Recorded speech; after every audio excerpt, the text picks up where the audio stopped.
നമ്മൾ കഴിഞ്ഞ ദിവസം തൊട്ടിവിടെ ക്രിസ്റ്റൽ ഹൈപ്പർ മാർക്കറ്റിൽ വീട്ടു സാധനങ്ങളൊക്കെ വാങ്ങാനായിട്ട് പോയിട്ടുണ്ടായിരുന്നേ. അപ്പൊ നമ്മളവിടെ വ്യത്യസ്തമായ മിഠായികൾ കണ്ടിട്ടുണ്ടായിരുന്നു. അതിൽ നിന്ന് നമ്മളൊരു 3 ഐറ്റം വാങ്ങി. അത് വാങ്ങാനുള്ള കാരണം നമ്മുടെ നൊക്ലാച്ചിയ കാരണമാണ്. നൊസ്റ്റാൾജിയ. ഈ നൊസ്റ്റാൾജിയയുടെ പുറകെ പോകുന്ന ഒരു സ്വഭാവം കൂടി എനിക്കുണ്ട് കേട്ടോ. അപ്പൊ ഈ മിഠായി വാങ്ങുമ്പോൾ പണ്ടത്തെ കാലത്ത് ചെറുപ്പത്തിലൊക്കെ ഉണ്ടായിരുന്ന മിഠായികളാണ് ഇത്. അത് വാങ്ങിയപ്പോൾ ഞാൻ ഓർത്തു, പണ്ടത്തെ കാലത്ത് ഇതൊന്നും വാങ്ങാനായിട്ട് അങ്ങനെയൊന്നും കാശൊന്നും ഉണ്ടായിരുന്നില്ല. ഒരെണ്ണമൊക്കെ കിട്ടിയെങ്കിൽ കിട്ടി. അപ്പൊ ആ ചെറുപ്പത്തിലൊക്കെ വിചാരിക്കുമായിരുന്നു, വളർന്ന് വലുതായി ജോലിയൊക്കെ കിട്ടി കഴിയുമ്പോൾ ഒരുപാട് കാശൊക്കെ ആകും, അപ്പൊ ഈ മിഠായികളൊക്കെ എനിക്ക് ഒരുപാട് വാങ്ങിക്കാൻ കഴിക്കാന്നൊക്കെ. പക്ഷെ വളർന്നു വലുതായി ജോലിയൊക്കെ കിട്ടി കയ്യിൽ കാശൊക്കെ വന്നു, മിഠായി ഏത് വേണമെങ്കിലും വാങ്ങാന്നുള്ള നിലയിലൊക്കെ എത്തിയെങ്കിലും ഇതൊക്കെ വാങ്ങിയാലും നമുക്ക് കഴിക്കാനായിട്ട് തോന്നാറില്ല. എന്താണെന്നറിയില്ല, പണ്ടത്തെ ആ ഒരു ക്യൂരിയോസിറ്റിയോ ആ ഒരു ഇഷ്ടമോ ആകാംക്ഷയോ, അന്ന് വല്ലപ്പോഴൊക്കെ ഒരു മിഠായി കിട്ടിയ സ്ഥാനത്ത് ഇന്ന് ഇഷ്ടം പോലെ കിട്ടുമ്പോൾ അതിന് യാതൊരു വിലയില്ലാതായി പോകുക.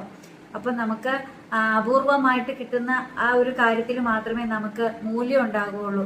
സുലഭമായി കഴിഞ്ഞു കഴിയുമ്പം അതിന് യാതൊരു വിലയുണ്ടാകില്ല. കിട്ടാത്ത മുന്തിരി പുളിക്കെന്ന് പറയുമ്പോൾ കിട്ടാതിരിക്കുമ്പോൾ മാത്രമാണ് അതിനൊരു മൂല്യം ഉണ്ടാവുള്ളൂ. അപ്പം നമ്മൾ വാങ്ങിയ മിഠായികൾ ഏതാണെന്ന് കാണിക്കണ്ടേ. ഇതിപ്പോ സർവ്വസാധാരണമായിട്ട് എല്ലായിടത്തും കിട്ടുന്നതാണ് നമ്മുടെ നാരങ്ങ മുട്ടായി. മുട്ടായി അങ്ങനെ ചെറുപ്പത്തിൽ പറഞ്ഞിട്ടുണ്ടേ.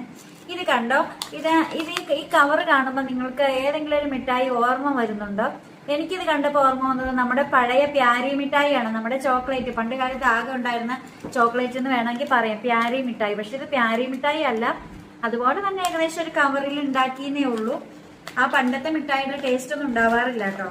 പിന്നെ ഇത് നമ്മളെ കമർക്കട്ട് എന്നൊക്കെ പറയുമായിരുന്നു, ചിലര് പുളിമിഠായി എന്നൊക്കെ പറയും.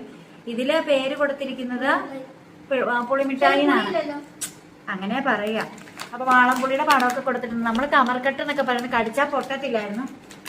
അപ്പൊ ഇത് എപ്പോഴും നമ്മൾ കഴിക്കുന്നതാണ് കേട്ടോ. അപ്പൊ നമുക്കിത് ഓരോന്നോരോന്ന് പൊട്ടിച്ച് നോക്കാം.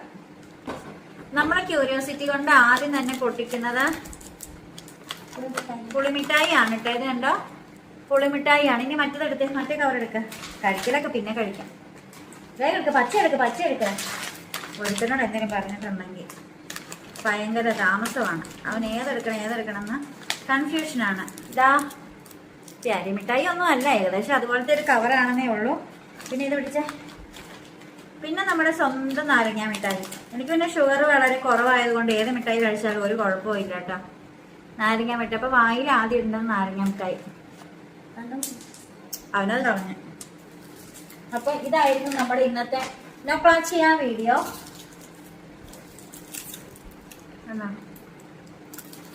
ടാറ്റാ.